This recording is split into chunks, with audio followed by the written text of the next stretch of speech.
ससुरा बड़ा पैसा वाला तो कर देवरिया के भी बड़ी आशीर्वाद मिल रहे हमनी के वो खातिर हमनी के एहसानमंद बनी जा। और हम अरुणेश नीरन जी के ना याद करब तो विश्व भोजपुरी सम्मेलन के ई सोपान आधा रह जाए।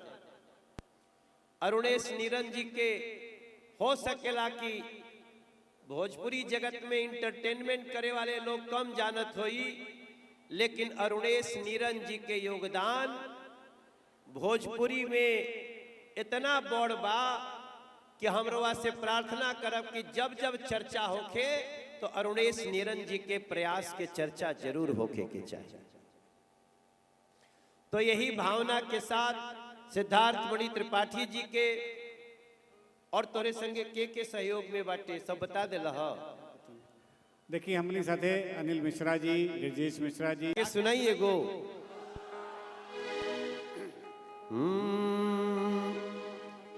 सुर का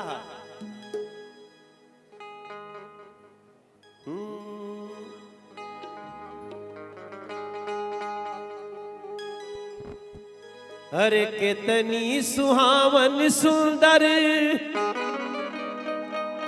सूरत मनोहर मंगल मूरत हो,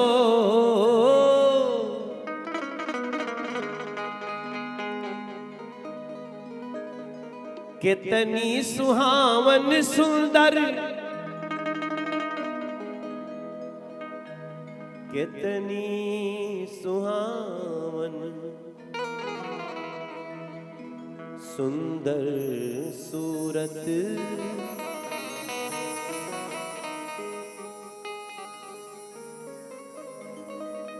मनोहर मंगल मूरत हो।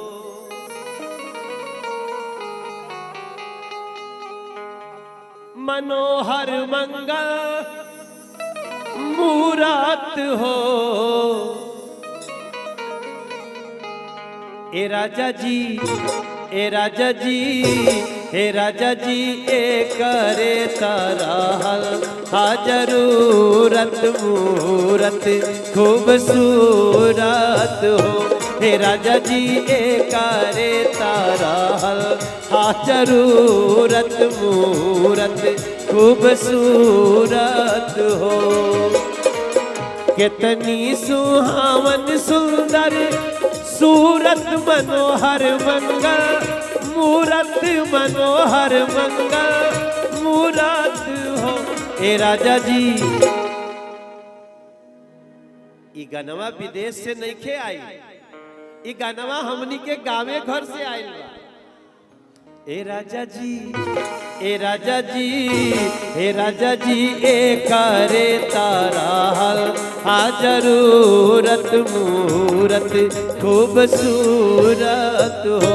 हे राजा जी ए करे ताराहल हाजरूरत मूरत खूबसूरत हो।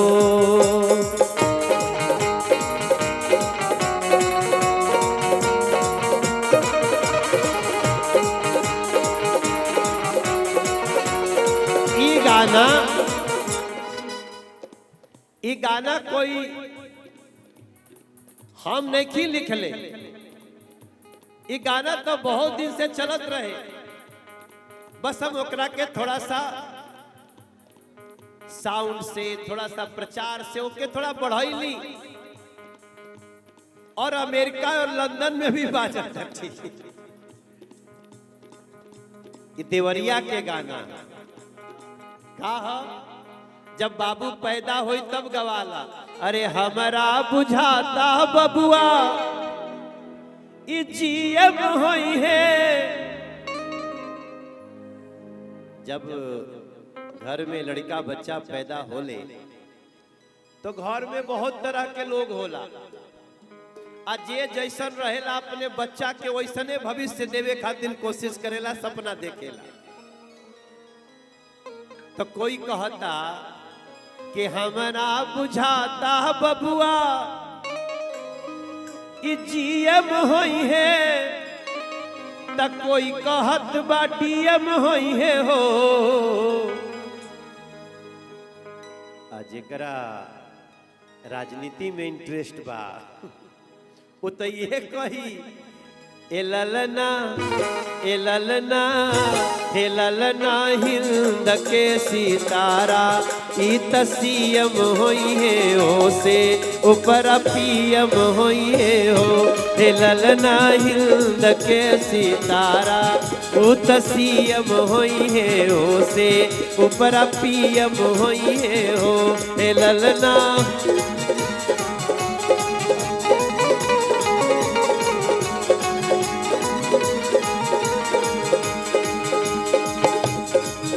अरे हमारा बुझात बबुआ जीएम होई है औरी बढ़ के डीएम होई है वो से ऊपरा डीएम होई है ओ। ए ललना ये जो बजा रहे इनके लिए ताली बजाइए, हमारे साथ वाले नहीं है लेकिन कितना बढ़िया बजावता। और एगो सहनाई भी बाटे। अरे बजाओ भैया तनी सहनाई बजाओ। हाँ तने अरे माइकवा खोला मर दे उनकर सहनाई के। हाँ बजाई बजाई। अरे ताली बजाई, आजकल सहनाई कहाँ मिला था सरकार।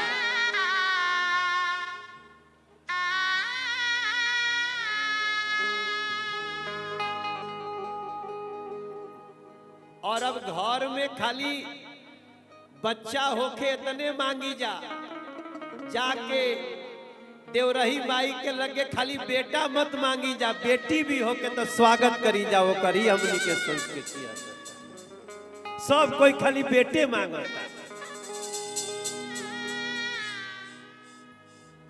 बहुत बढ़िया भैया, छेड़े रहो, बहुत अच्छा लग रहा है।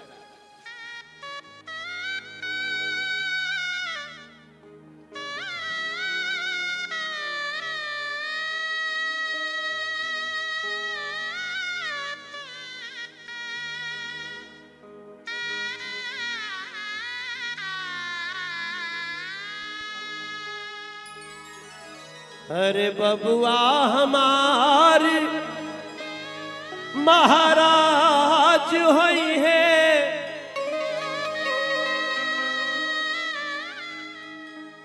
ई भोजपुरी संस्कृति है। खाली हमनी के जीएम डीएम नहीं मांगे ली जा, हमार बाबू महाराज बने, सनातन संस्कृति के वाहक बने कि बबुआ हमार महाराज होई है, राजा धीराज होई है हो।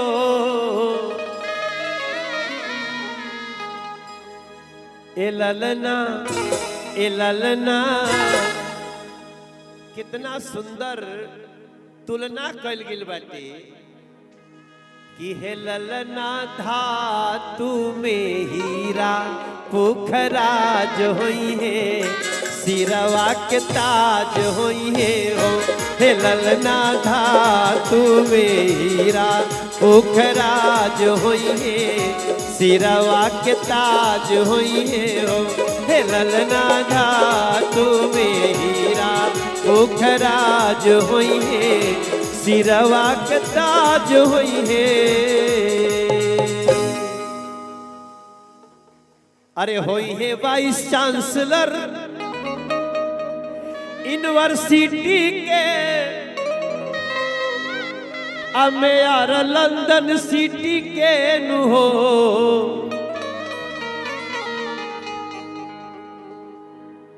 ए ललना हो मसे करेटरी गवर्नमेंट के ता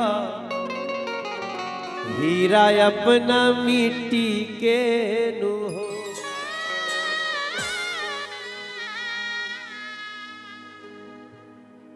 हे भोजपुरी दुनिया के लोग, ई मनोज तिवारी के लिखल गाना नहीं है, लेकिन एकरा पर रिसर्च करी जा। रिसर्च में निकली कि हमनी के क्षेत्र के लोग कहेला कि मुनि जी के जैसन बाबू ज्ञानी होई है। अरे मुनि जी के जैसन बाबू ज्ञानी होई है, राजा जैसन दानी होई है। एकर हम अर्थ एगो दूसर भी निकाला तनी कि मुनि जेकरे पास ज्ञान नहीं खे वो मुनि नहीं हो सकेला, आ जे दानी नहीं खे वो राजा नहीं हो सकेला। राजा जैसन दानी होई है हो, ए ललना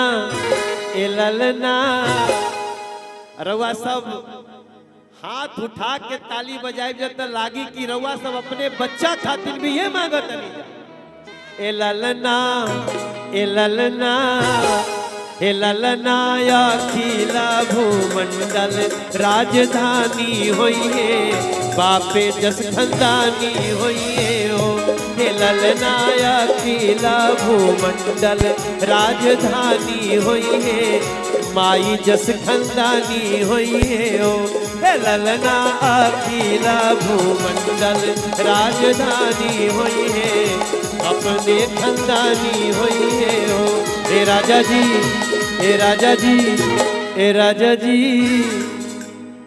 अच्छा, आपको समझ में आ रहा है गाना? आपने सुना है कहीं? कहाँ सुना? आपके शौक में। अच्छा, आपने सुना? क्या नाम है आपका? आद्रिक मणि त्रिपाठी। सफल हो गई। जब 10-12 साल की, 8 साल 9 साल के बच्चा सुने लगला सन। अभी अब एगो गाना गौली हम।